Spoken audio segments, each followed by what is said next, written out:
നമുക്ക് ഈ പറവൂരിലെ ചേന്ദമംഗലം കൂട്ടക്കൊലപാതക കേസിൽ പ്രതി ഋതു ഒരു പ്രേക്ഷകൻ എഴുതിയതുപോലെ കുട്ടിക്കാലം മുതൽ തന്നെ ഇതൊക്കെ ഉപയോഗിക്കുന്നയാളായിരുന്നു എന്നാണ്. ഈ തെളിവെടുപ്പിന് എത്തിച്ചേക്കും. ഇന്ന് ജനരോഷം കണക്കിലെടുത്ത് വൻ സുരക്ഷയിലാകും പ്രതിയെ തെളിവെടുപ്പിന് എത്തിക്കുക. വിശദമായ ചോദ്യം ചെയ്യലിന് ശേഷം ഉച്ചയ്ക്ക് ശേഷമാകും തെളിവെടുപ്പ്.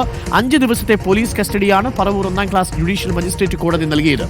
ചികിത്സയിലുള്ള ജിതിന്റെ ആരോഗ്യനില ഇപ്പോഴും ഗുരുതരമായി തുടരുകയാണ്. സൈഫുനീസ തന്നെ തുടരുന്നുണ്ട്. സൈഫുനീസ, വീടടിച്ച് തകർത്തിരുന്നു ഋതുവിന്റെ. ഇന്നിപ്പോൾ ഋതുവിനെ തെളിവെടുപ്പിന് കൊണ്ടുവരുമ്പോൾ സ്ഥലത്ത് സംഘർഷ സാധ്യതയുണ്ടാകാനുള്ള സാധ്യതയുണ്ടോ സൈഫുനീസ?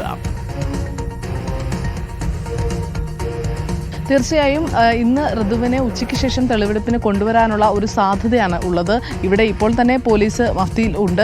കഴിഞ്ഞ ദിവസങ്ങൾ, അതായത് ഈ കൊലപാതകം നടന്ന ദിവസങ്ങൾ മുതൽ 2 പോലീസ് വീതം പകലും രാത്രിയുമുണ്ട്. ഇപ്പോഴും പകൽ ഇവിടെ പോലീസിൻ്റെ ഒരു സാന്നിധ്യമുണ്ട്.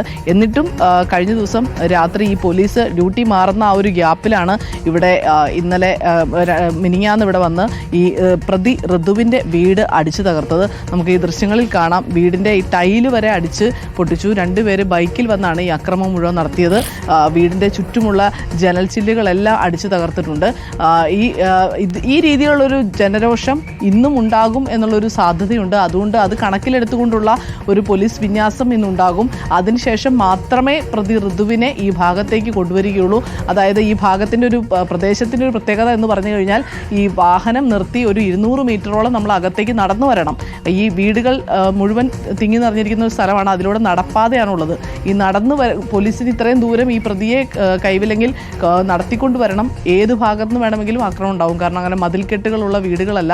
പല വീടുകളുടെ അകത്തുകൂടി മറ്റൊരു വീട്ടിലേക്ക് കയറാവുന്ന അങ്ങനെയുള്ളൊരു സാധ്യതയുള്ളതാണ്. അപ്പോൾ ഈ വീട്ടിൽ, ഈ കൊലപാതകം നടന്ന വീട്ടിലെത്തിച്ച് തെളിവെടുപ്പ് നടത്തുക എന്നുള്ളത് പോലീസിനെ സംബന്ധിച്ചിടത്തോളം വലിയ വെല്ലുവിളിയാണ്. പക്ഷേ കൊണ്ടുവരാതിരിക്കാൻ കഴിയില്ല. കാരണം 5 ദിവസത്തെ കസ്റ്റഡിയാണുള്ളത്. ഇന്നലെ ഒരു ദിവസം കഴിഞ്ഞു. ഇനി ആകെ 4 ദിവസമേ ഉള്ളൂ.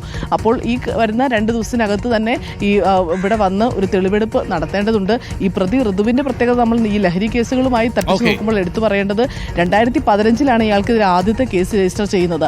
അത് ഇപ്പോൾ ഋതുവിന് 27 വയസ്സാണ് പ്രായം. ഈ 2015 എന്ന് പറയുമ്പോൾ 17 വയസ്സ് 18 വയസ്സിലാണ് ഏറ്റവും ആദ്യത്തെ കേസ് ഋതുവിനെതിരെ രജിസ്റ്റർ ചെയ്യുന്നത്. ഇങ്ങനെ ഇപ്പോൾ വടക്കം പറവൂരിലും ഒപ്പം തന്നെ വടക്കേക്കര സ്റ്റേഷനിലും എറണാകുളം സെൻട്രൽ പോലീസ് സ്റ്റേഷനിലൊക്കെയായി നിലവിൽ 6 കേസുകളാണ് ഈ കൊലപാതക കേസ് ഒഴികെ ഇയാൾക്കെതിരെ രജിസ്റ്റർ ചെയ്തിരിക്കുന്നത്. ഗുണ്ടാ ലിസ്റ്റിൽ നിലവിൽ തന്നെ ഉണ്ട്.